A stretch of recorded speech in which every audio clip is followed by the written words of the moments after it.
Subscribe करा महानुभाव प्रतिपंथ चॅनलला व बेल बटन अवश्य दाबा लेटेस्ट नोटिफिकेशन प्राप्त करण्यासाठी। दंडवत प्रणाम। जय श्री कृष्ण।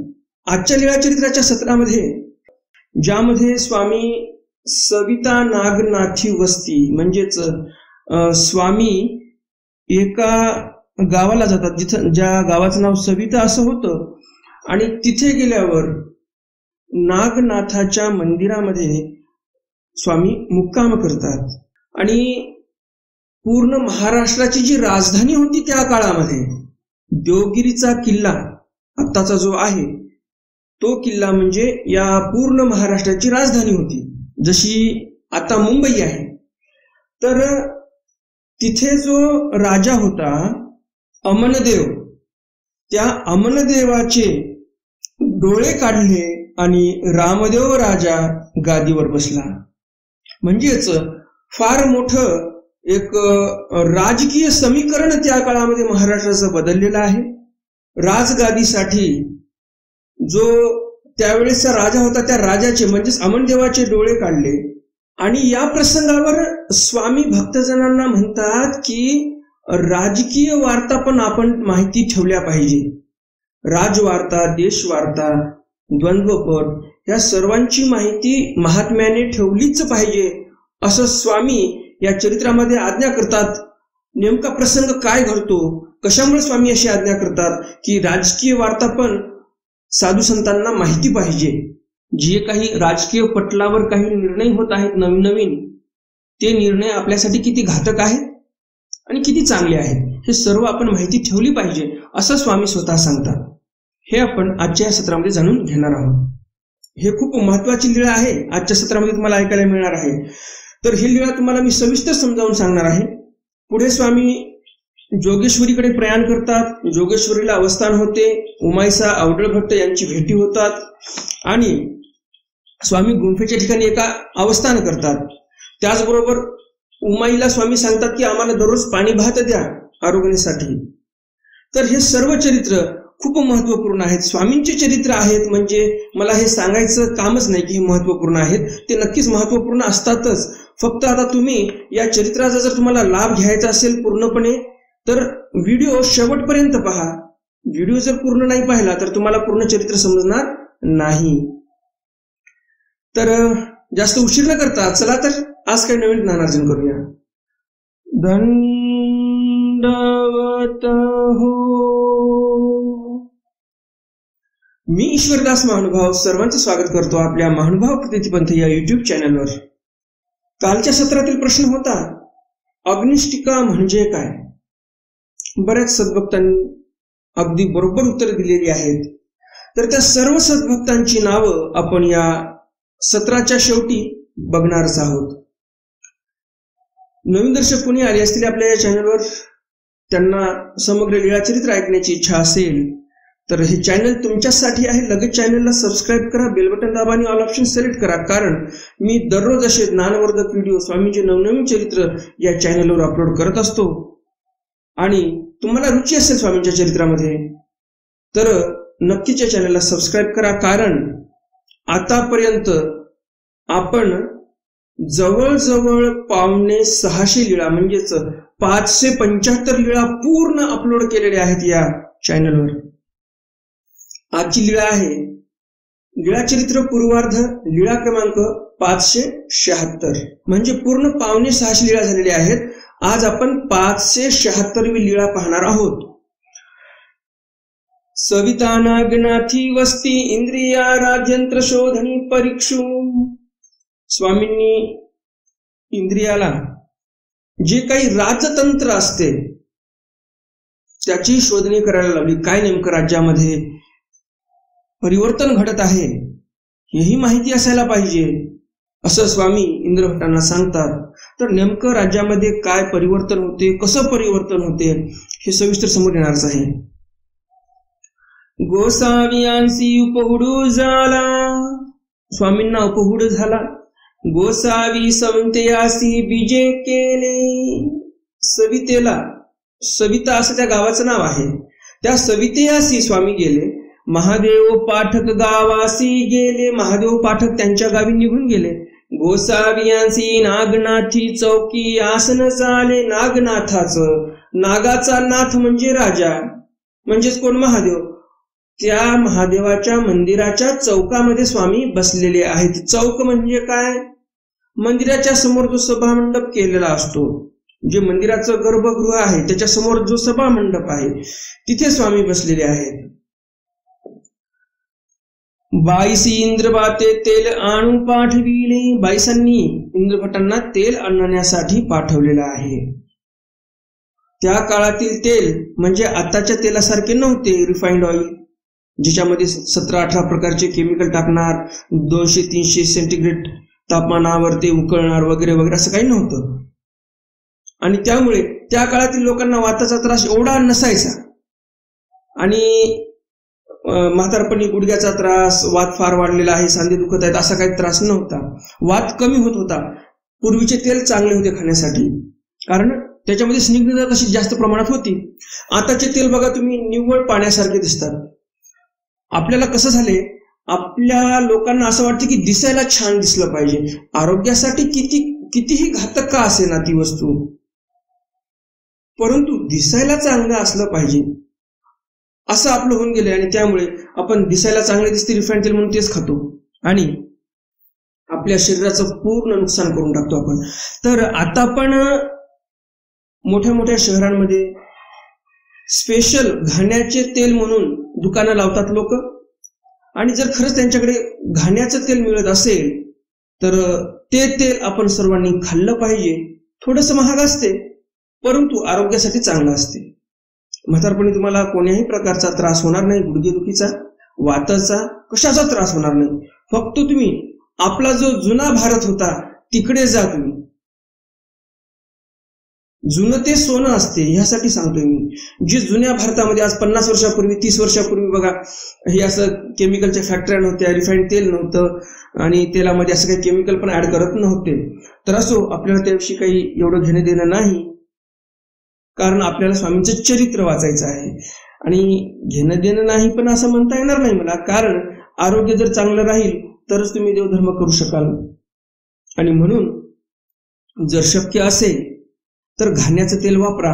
जरी महाग असेल तरी पण 2 किलो रिफाइंड तेलामध्ये तुमची जेवढी भाजी होत असेल, 15 दिवस चालत असेल, महिनाभर चालत असेल किंवा 8 दिवस चालत असेल, तर हे घाण्याचं तेल 1 किलो तेवढ्या वेळ जाते. म्हणजेच काय, घाण्याचे तेल घट्ट असते आणि हे तेल एकदम पातळ असते, त्याच्यामुळे जास्त टाकावं लागते. आणि घाण्याचं तेल हे कमी वापरावं लागते कारण घट्ट असते. कमी तेलामध्ये चांगली स्वादिष्ट भाजी तयार होते. तर बाईसांनी इथे इंद्रभटांना तेल आणण्यासाठी पाठवलेलं आहे. गोसावी बाहेरी बिजे केले. स्वामी बाहेर गेले. उत्तरलिये सोंडियेवरी उभे असती. उत्तरील दिशेची जी सोंड होती तिथे स्वामी उभे होते. आजच्या सत्रातील प्रश्न, सोंडियेवरी म्हणजे नेमकं काय? मी बऱ्याच वेळा या सोंडी या शब्दाचा अर्थ सांगितलेला आहे आणि एकदम विस्तृतपणे अर्थ सांगितलेला आहे. कोणाला समजणार नाही अशातला काही भागच नाही, एकदम सविस्तर अर्थ सांगितलेला आहे. लहान लेकरालाही समजू शकेल असा या सोंडीचा अर्थ मी एकदम सुंदर सांगितलेला आहे. तर मला असं वाटतं की तुमच्या सर्वांच्या लक्षात अर्थ असेलच तो. तर सोंडी म्हणजे काय? जे जुने दर्शक आहेत त्यांना नक्कीच माहिती असेल, जे नवीन दर्शक आहेत कदाचित त्यांना माहिती नसेल, परंतु जुने दर्शक नक्कीच सांगू शकतील की सोंडी म्हणजे काय.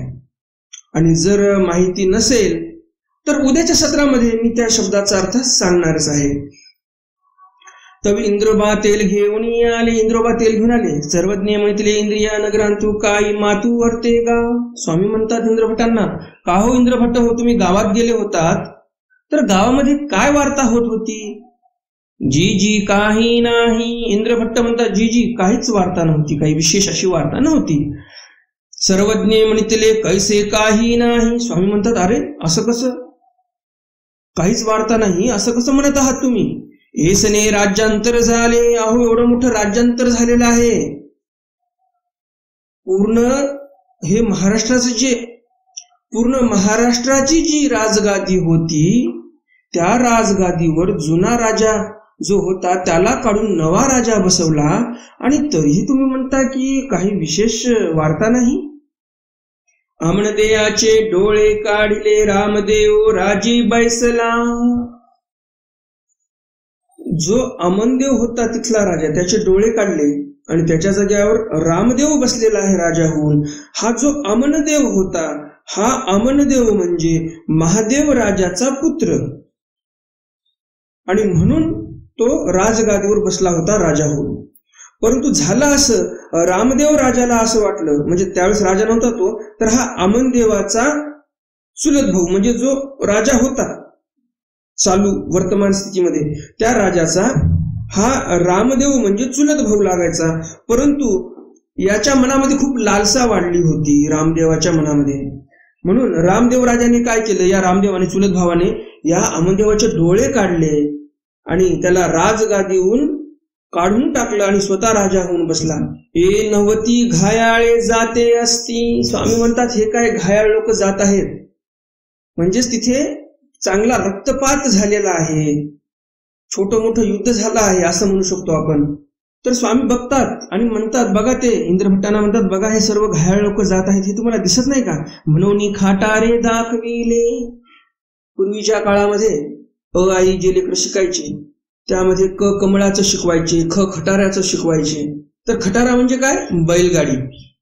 तर स्वामी बैलगाड्या दाखवतात. परंतु हल्ली एवढी विचित्र परिस्थिती आहे आपल्या शिक्षण पद्धतीची, अक्षरशः शिक्षण पद्धतीमध्ये आई जे शिकवायचे आमच्या लहानपणी ती वेगळी आई होती, क ख ग घ जे शिकवायचे तेही वेगळीच होती. आता काही वेगळंच झालेलं आहे. ही बाराखडी पण सेक्युलर झालेली आहे. आता सेक्युलर म्हणजे काय? धर्मनिरपेक्ष. आता तुम्ही सांगा, आमच्या लहानपणी, तुमच्याही लहानपणी जे दर्शक जुने आहेत, ज्यांनी शाळेमध्ये आई बाराखडी शिकलेली आहे, त्यांच्या काळामध्ये थव्याचं शिकवायचे. थव्याचं म्हणजे जे पक्षी थोव्यामध्ये उडतात, पक्ष्यांचा थोवा, तर ते थव्याचं शिकवायचे. म्हणजे लहान लेकरांना पण करमायचं, असे मस्त आकाशात पक्षी उडत आहेत असं चित्र पण असायचे त्या पुस्तकामध्ये. परंतु तुम्ही सांगा, हल्ली त्या धर्मनिरपेक्षतेचा कळस गाठलेला आहे, थडग्याचं शिकवतात. सांगा तुम्ही, काय गरज आहे थडगं शिकवायची आणि ते थडगं दाखवायची लेकरांना? मूर्खपणाचा कळस म्हणेल मी. हे राजकीय लोक जे काही असा धर्मनिरपेक्षपणा दाखवत आहेत, हे निव्वळ मूर्खपणाचा कळस आहे. आता काही जणांना असं वाटू शकते हे राजकीय गोष्टी का करायच्या? चरित्रच आपलं ते चालू आहे. स्वामी म्हणतात राजकीय गोष्टी पण माहिती असल्या पाहिजे. आणि मी जे बोललो हे राजकीय गोष्ट नाही, तर आपल्या लेकरांना जे शाळेमध्ये शिकवत आहेत ते तुम्हाला मी सांगत आहे. आपल्या लेकरांच्या मनावर काय परिणाम होणार? आता तुम्हाला असं वाटेल यांना काय परिणाम होणार आहे. एक काव्य आहे, छोटे छोटे संस्कारों से बात बड़ी बन जाती है. छोटे छोटे संस्कार तुम्ही मनाच्या लेकरांच्या मनावर जर केले, छोटे छोटे संस्कार जर तुम्ही लेकराच्या मनावर केले तर ते लेकरू चांगलं होऊ शकते. आणि असे छोटे छोटे काही कुसंस्कार, म्हणजे लहानपणीच मुसलमानांची थडगे दाखवायचे, थडग्याचं आहे, म्हणजेच तुम्ही त्या मुसलमानांच्या थडग्याचं परिचय पत्र देत आहात, तुमच्या लेकरांना परिचय करून देत आहात. काय गरज आहे? तुम्ही आपल्या देवांची परिचय करून द्या ना, तर आपले लेकर आस्तिक होतील. नाही तर आपल्याला काय मुसलमानाच्या थडग्यावर कपाळ टेकवायला आपल्या लेकरांना थोडं पाठवायचं आहे. त्यामुळे हे अशी धर्मनिरपेक्षता फक्त हिंदूंच्याच मानगुटीवर का बसवतात, हाही एक मोठा प्रश्न आहे. एरवी तरी आपले लोक धर्माला जागरूक नसतातच, आणि त्यामध्ये हे कळस गाठतात राजकीय लोक. जा शोधा जा. स्वामी म्हणतात इंद्रभटांना, जाऊन शोधणी करून या, म्हणजेच चौकशी करून या की नेमका काय प्रकार घडला. ते गेले, इंद्रभट्ट गेले, शोधून आले म्हणजे चौकशी करून आले. मग गोसाविया पुढे सांगितले, आणि मग स्वामी पुढे सांगतात इंद्रभट्ट, साचजी. इंद्रभट्ट म्हणतात अगदी बरोबर, तुम्ही जे म्हणाला होतात ती वार्ता खरी आहे. लोक घरावरी वेघोणी पाहतू असे, घरावर उभं राहून लोक पाहत आहेत. ही सर्व मारपीट झालेली, लोक घायल होऊन चाललेले. सर्वज्ञ म्हणते तुम्ही महात्मे किंगा. स्वामी म्हणतात तुम्ही महात्मे आहात. महात्मेनी राज्य वार्ता, देश वार्ता, द्वंद्वपट अवघे शोधीजे. स्वामी बघा काय आज्ञा देतात. स्वामी म्हणतात महात्म्याने राजवार्ता पण ठेवली पाहिजे, देश वार्ता पण ठेवली पाहिजे, आणि द्वंद्वपट, जिथे कुठे ज्या गावात गेले तिथे कोणाचं द्वंद्व तर नाही. नाहीतर एखाद्या माणसाला चांगलं बोललो आणि त्याच्या विरोधातला एखादा माणूस असेल आणि त्या माणसाला असं वाटलं की हा महात्मा यांच्या पार्टीचा आहे, तर त्या द्वंद्वामध्ये हा महात्मा नको फसायला. जे गावातील स्थानिक लेवलचे भांडणं असतात त्या स्थानिक लेवलच्या भांडणामध्येही महात्म्यांनी राहू नये. बरं, आता राजवार्ता स्वामींनी सांगितली माहिती असावी. कशामुळं? कारण त्या राजवार्तेमुळे आपल्याला कसं वागावं, कुठं जावं, काही नाही, कुठे काही हिंसा होत आहे का, काही होत आहे का, हे सर्व माहिती राहते. म्हणून सर्व देशवार्ताही पाहिजे, राज्यवार्ताही पाहिजे. पूर्वीच्या काळामध्ये, आता मागे मी एका व्हिडिओमध्ये म्हटलं होतं की या भारत देशामध्ये सर्वात मोठा विनोद म्हणजे इथे सर्वांना समान अधिकार आहेत. आणि याला मी विनोद का म्हटलं, तर पुढे मी असं म्हटलं होतं की भारतामध्ये मुस्लिमांना स्वतःचं कुराण शिकवण्यासाठी, मदरसे चालवण्यासाठी सरकार मदत करते, पैसा देते, त्यांचा पर्सनल लॉ बोर्ड पण आहे, एवढी स्वतंत्रता मुसलमानासाठी आहे. पण हिंदूंचे धर्मग्रंथ शिकवण्यासाठी, श्रीमद भगवद्गीता शिकवण्यासाठी कोणतंही सरकार काही अनुदान देत नाही.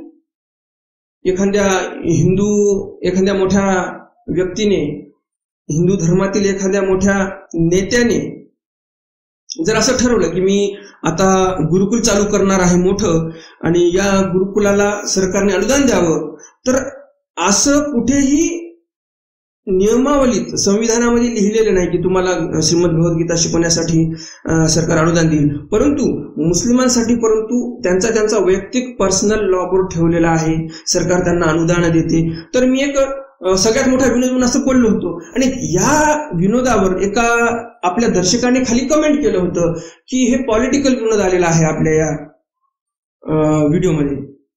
आणि मला इथे हेच सांगायचं की पॉलिटिकल पण जे विनोद असतात किंवा पॉलिटिकल काही कथा वार्ता असतात, ह्याच्याकडे माणसाचं लक्ष राहिलं पाहिजे.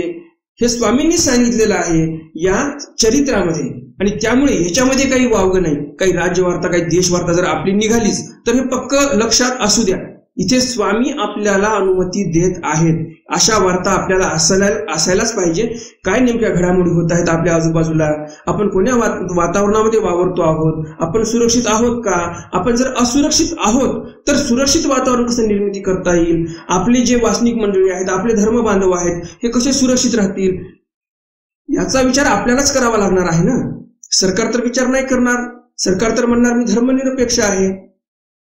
आणि सरकार अनुदान देणार तर मदरशांना अनुदान देणार, हिंदूंच्या मंदिरावर कब्जा करणार, हिंदूंचे पैसे घेणार, मंदिरातल्या जे काही दान केलेलं आहे हिंदूंनी, आणि त्या पैशाने मदरसे चालवणार सरकार. तर हे सरकारामध्ये जे काही नियम कानून चालतात, कायदे चालतात, हे काही वेगळेच आहेत. मग आता हे कायदे कानून आपली सुरक्षा करू शकणार नाहीत. आपण जर विचार केला तर आपला अशा लक्षात येते. तर मग आपली सुरक्षा करण्यासाठी आपणच समर्थ झालो पाहिजे. आणि त्यासाठी एक सुरक्षित वातावरण आपण आपल्या परिवाराला, आपल्या येणाऱ्या पुढच्या पिढीला कसं देऊ शकू याचाही विचार झाला पाहिजे, असं या स्वामींच्या या चरित्रातून आपल्याला लक्षात येते. कारण स्वामींनी सांगितलं राजवार्ता ठेवा, देशवार्ता ठेवा, काय राजकारण चाललं हेही लक्षात असू द्या. हे राजकारण आपल्या परिवाराच्या तर मुळावर नाही उठणार, आपल्या धर्माच्या तर मुळावर नाही उठणार, हेही लक्ष असू द्या, असं स्वामी सांगतात. आणि म्हणून मी सांगू इच्छितो, आपल्या या चॅनलवर देव, देश, धर्मासाठी जे काही उपयुक्त अशा गोष्टी असतील, त्या सर्व गोष्टी, त्या सर्व माहित्या आपल्या परिवाराला सुरक्षित ठेवण्यासाठी, आपल्या धर्माला सुरक्षित ठेवण्यासाठी आपण हे राजवार्ता, देशवार्ता माहिती ठेवल्या पाहिजे. नाहीतर आपण असं म्हणू की आपण देवाच्या आज्ञेचं उल्लंघन करतोय. देवाने सांगितलं राजवार्ता माहिती असू द्या. तर जर उद्या एखाद्या व्हिडिओमध्ये पुन्हा असा काही विषय निघाला तर मला तरी असं वाटतं तुम्ही कुणी अशी कमेंट करू नये की हे पॉलिटिकल विषय आहे. पॉलिटिकल विषय जरी असला तरी त्या पॉलिटिकल निर्णयाचा आपल्या पंथावर, आपल्या धर्मावर, आपल्यावर काय परिणाम होतो याची तर चिकित्सा आपल्याला करावीच लागणार आहे. आपण भारतात राहतोय ना, मतदान करतोय आपण. मग याची चिकित्सा जनमानसाने, जे माणसं या भारतामध्ये राहत आहेत त्या समाजाने नाही करायची तर कुणी करायची. साधू संतांनी जर चिकित्सा नाही करायची तर कोणी करायची? स्वामींनी इथे सांगितलेलंच आहे, महात्मेनी राज्यवार्ता देशवार्ता द्वंद्वपट अवघे शोधी, जे स्वामींनी सांगितले. आता यापेक्षा तुम्हाला कोणतं प्रमाण पाहिजे? आपल्या भारताचा जर इतिहास पाहिला आपण तर मोठे मोठे जे काही राज्यसभा होत्या, हस्तिनापूरची राज्यसभा होती, त्यामध्ये पण ऋषीमुनी लोक बसायचे आणि कोणतं पद भूषवायचे? कुलगुरू पद. हे राज ऋषी असायचे, यांना राज ऋषी असं बोलायचे, राजगुरू असं बोलायचे. आणि यांच्या मार्गदर्शनाखाली हा जो राजा आहे तो सर्व जे राज्य आहे ते चालवायचं, धर्मानुसार राज्य चालवायचं. आणि आता लोक म्हणतात साधू संतांना काय करायचं राजकारण? भारत देश जे सोने की चिडिया झाला होता ना, साधू संतांच्या मार्गदर्शनाखालीच हा भारत देश सोने की चिडिया झाला होता, हे लक्षात असू द्या. असं म्हणतात की साधूंनी पॉलिटिकल गोष्टी करू नये, पॉलिटिकल कमेंट करू नये. अगदी बरोबर, बरं जाऊ दे, ठीक आहे, मी बरोबर म्हणत आहे एकदाच. मग राजकारणी लोक का बरं धर्मावर टिप्पण्या करतात? राजकारणी लोक का म्हणतात या देशाला महाभारताची श्रीमद भगवद्गीतेची आवश्यकता नाही, मग आमच्या धर्मग्रंथावर तुम्ही टीका का करता? आणि जर तुम्ही आमच्या धर्मग्रंथावर टीका करत आहात आणि आम्ही जर आवाज नाही उठवायची तर कोण आवाज उठवायचा? विदेशातले लोक येतील श्रीमद भगवद्गीतेचा अभिमान घेऊन.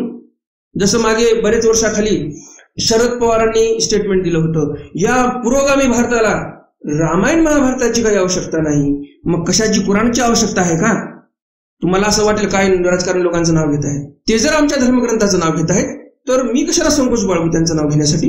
आणि त्यामुळे हे राजकारणी लोक जे असतात यांच्यावर जर प्रेशर आणायचं असेल तर आपल्या समग्र सनातनी बांधवांना एकत्र यावं लागणार आहे. 100 कोटी हिंदू आहेत परंतु प्रेशर नाही सरकारवर. जे काही सेक्युलर सरकार होते, आताचं सरकार सेक्युलर तेवढंच नाही, एकतर्फी सेक्युलर नाही, सेक्युलर आहे, संविधानाला मानून चालणार आहे. तुम्हाला असं वाटेल की हे काय राजकीय वार्ता चालू झाली, परंतु चरित्रच तसं आहे म्हणून राज्यवार्ता थोडीशी होऊ द्या. आता तर एकतर्फी सेक्युलरपणा आताच्या सरकारमध्ये नाही. जे काही मोदी सरकार आहे त्यांनी आता राम मंदिराचं काम हाती घेतलं, राम मंदिर चालू केलं. आता राम मंदिरच्या नंतर श्रीकृष्ण महाराजांची जी जन्मभूमी आहे त्याचंही कार्य लवकरच चालू होणार आहे. श्रीकृष्ण महाराज जिथे जन्माला आले त्यावर आताही मस्जिद आहे, तुम्हाला माहिती नसेल तर तुमच्यासाठी सांगतोय. आणि त्या मस्जिदीवर जर आता श्रीकृष्ण महाराजांचं भव्य मंदिर पाहिजे असेल तर फक्त आणि फक्त जे हिंदुत्ववादी राजनेता लोक आहेत तेच करू शकतात. जसं मोदींनी राम मंदिराचं केलं तसंच मोदी जर अजून काही वर्ष राहिले तर नक्कीच श्रीकृष्ण महाराजांची जन्मभूमी मुक्त होईल आणि आपण त्या श्रीकृष्ण महाराजांच्या जन्मभूमीवर जाऊन नतमस्तक होऊ शकू. तर अशा जर राजकीय वार्ता असतील ज्यामध्ये धर्मही आहे तर अशा वार्ता आपण करायलाच पाहिजे. आणि म्हणून हे राज्यवार्ता आपल्याला माहिती पाहिजे असं स्वामी म्हणतात, देशवार्ताही माहिती पाहिजे, द्वंद्वपटही माहिती पाहिजे, हे सर्व शोधन केलं पाहिजे आपण. मग तेथ राहिजे आणि मग तिथं राहावं. जेथ जे सात्विक स्थान ते सेवावे, जिथे जे सात्विक स्थान आहे त्याचं सेवन करावं. हो काजी, इंद्रभट्ट म्हणतात ठीक आहे, तरी आजी लागोनी गोसाव्यांची आज्ञा प्रतिपालन करुणी. मग इंद्रभट्ट म्हणतात जी जी आजपासून आम्ही स्वामींची आज्ञा प्रतिपालन करणार. इंद्रभट्ट तयार झालेत स्वामींची आज्ञा प्रतिपालन करण्यासाठी, तुम्हीही तयार राहा. जे काही राजकीय घडामोडी घडत असतील धर्माच्या विरोधात त्याच्या विरुद्ध आपण आवाज उठवला पाहिजे. आणि आपल्या धर्मासाठी आपण आवाज नाही उठवायचा तर कोणी उठवायचा?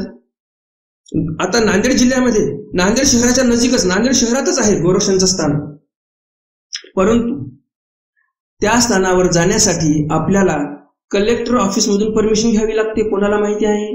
ज्यांना माहिती असेल चांगली गोष्ट आहे.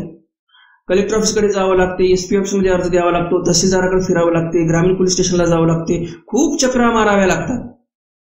तेव्हा कुठे स्थान दर्शन करायला मिळते आपल्याला, आणि ते पण त्यांच्या पुढे फार विनंत्या कराव्या लागतात. तेव्हा कुठे ते स्थान नमस्कारायला मिळते.